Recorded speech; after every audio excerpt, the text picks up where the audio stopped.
Oui, dama jàpp ni Ami, c'est une suite logique, donc conformément à la résolution de la mise en accusation qui a été votée à l'Assemblée nationale par les députés. Tey ñu war a def un suivi mi mooy procéder à la convocation de ces ministres-là. Parce que aussi bu fekkee la mise en accusation def nañu ko Assemblée nationale ba pare. Le président de l'Assemblée nationale Malick Ndiaye day jël la résolution jokko donc comment dirais-je au procureur général de la Cour suprême. Procureur général de la Cour suprême mu jël donc cette résolution de la mise en accusation jokko le président de la Cour d'appel de Dakar qui est aussi le président de la commission d'instruction bi nekk foofu bi war a atte donc ci la haute cour de justice. Donc bu ko joxee ba pare le président de la commission d'instruction bi ma wax sànq moom mooy bind donc l'acte de convocation ou bien lu ñuy waxee conformément le mandat de comparution.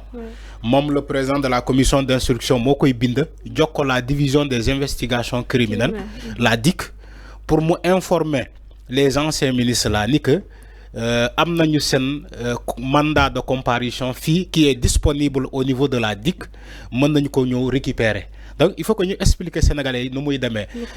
C'est pas la DIC qui a écrit comment dirais-je le mandat de comparution. C'est pas la division des investigations criminelles qui l'a écrit déedéet. C'est le magistrat même qui l'a écrit.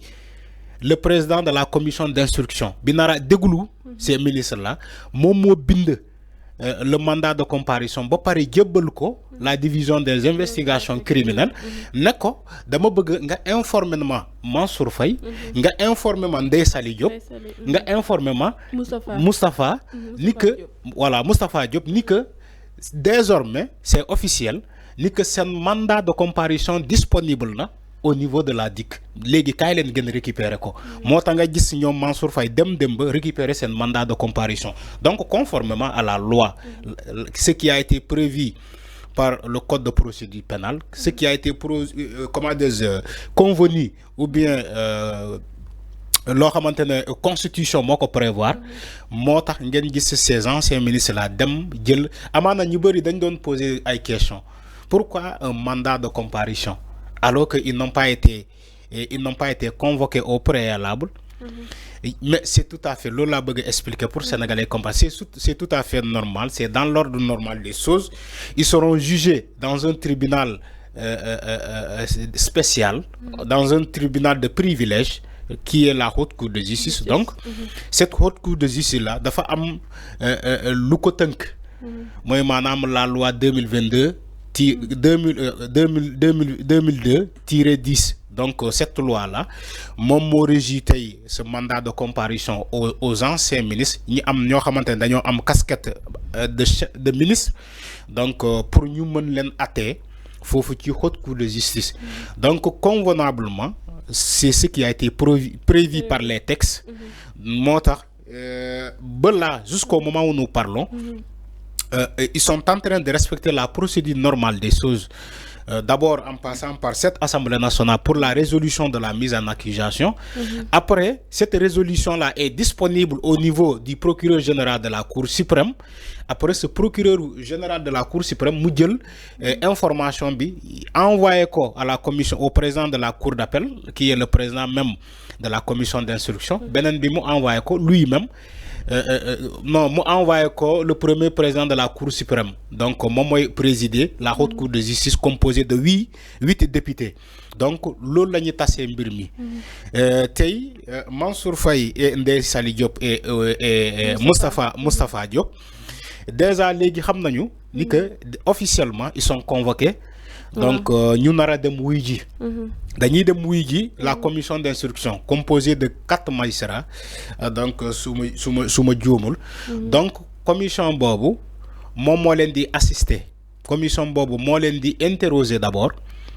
Commission boobu aussi mën na jël aussi des charges ay tuuma yi ñu leen toppee teg ko ci seen charge ba pare renvoyer ko au niveau de la Cour suprême pour mu àtte leen boobu mooy benn. Ñaareel bi commission d'instruction boobu mën na dégager aussi un non-lieu. Mën na ne yan seen dossier vraiment déglu naa leen ak lu ñu leen toppee ci les charges donc les motifs qu'ils ont véhiculés ni que yenn infraction yi ngeen def donc man commission d'instruction gis naa ni que defoo leen comment dirais-je infraction yooyu donc jarul renvoyer dossier bi au niveau de la cour de la haute cour de justice dama koy yemale fii mooy maanaam damay dégager un non-lieu.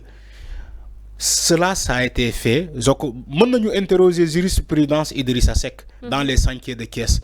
Il a été bloqué, son dossier a été bloqué par la commission d'instruction moo tax Idrissa Seck ami kenn mësu ko jugé ci la haute cour de justice donc loolu moo am c'est des possibilités qui s'offrent à ces ministres là et Mansour Faye et autres. kon day dëgg procédure bi nga ñu doon expliquer parce que l'autre jour yaa ngi ñu doon expliquer procédure bi ni muy doxee ba keroog muy àgg fi nga xam ne moo di haute cour de justice nekkul loo xam ne dañuy ñëw rek bâcler ko comme ça présenter leen haute cour de justice kon ci procédure yooyu la ñu nekk ni oui exactement xam nga ami Sénégal fii dafa bëri ay manipulation ñi dañuy toog di manipuler ñi dañuy toog di def ay bataille médiatique ay bataille d'opinion donc parfois da ngay gis dëgg bi sax nga ne doo wax dëgg parce que yow da nga am ki ngay défendre parce que da nga bëgg a défendre coûte que coûte Amadou Mansour Faye wala da nga bëgg a défendre coûte que coûte Farba Ngom wala keneen ak keneen ba tax na nga gis dëgg bi ni article yi texte yi nii la ñu wax wala kii nga wax ko tu détournes le débat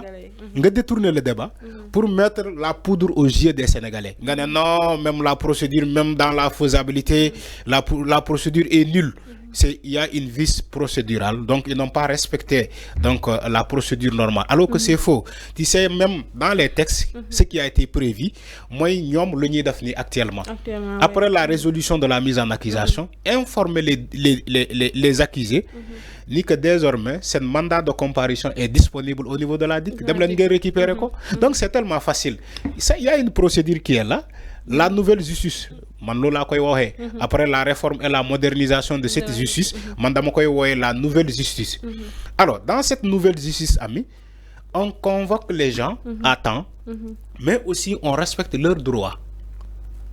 Parce que citoyen bonnet, même malgré l'ampleur de l'infraction, il a des droits. Il ne faut pas bafouer ses droits. Donc, il faut enclencher une procédure selon les textes, le noir. Selon la constitution, le mois, selon le code pénal, le mois. Donc, moi, parfois, la lenteur de ces dossiers-là, parfois, dossier dit le temps. Les Sénégalais se posent des questions, mais pourquoi dossier bi le temps? Pourquoi reddition des comptes bi bobo légou enclenché wuñu ko? Pourquoi tel et tel autre ba légui wo guñu len wala arrêté guñu len? Parce que il y a au préalable une démarche à respecter. Il faut respecter cette démarche-là. Mota mangi rafetlu le président de l'Assemblée nationale, El Malik, parce que lui quand même, et aussi la commission des lois, qui cogite moi maître Abdoulaye Tine, maître Abdoulaye Tal, voilà. Donc mangi rafetlu sen liguey. Tu sais pourquoi? Parce que ñoom dañuy déclarer publiquement ni que le député, même avec l'ampleur de l'une koy topé, ils feront tout pour respecter les droits du député. Parce que le député bi dafa am ben malanul ki ray bu ko mur. Tay il n'est pas été convoqué pour flagrant délit. Mënuñu ko atté ci chambre de flagrant délit. Donc il faut respecter d'abord sa levée d'immunité parlementaire. Mota ñom dañuy insister là-dessus. Même les journalistes, comment dire, les ministres là, ils ont une casquette de député, comme Moustapha Diop, Ndeye Sali, sauf Mansour Faye. Même malgré ça, ami, ils ont tout fait pour respecter les droits de Moustapha Diop. Ils ont tout fait pour respecter les droits de Ndeye Sali Diop. Donc, lolu moy justice bu transparente. Ak non mere nit ki man mako waxé lolu en titre d'exemple même non mere nit mëno bafouer ses droits. Certes il est un justiciable, d'accord, mais aussi c'est un citoyen comme tout le monde qui a des droits, qui a aussi une protection devant la loi et il y a aussi une protection devant les textes. Donc il faut respecter les textes, ce qu'ils ont dit. Mota ngeen gis ni procédure bu gudd te dafay gudd yamu fi procédure bi day gudd damay alerter sénégalais pour ñu xam ni képp ku ñuy atte au niveau de la haute cour de justice procédure bi day gudd donc il faut se préparer à ça day gudd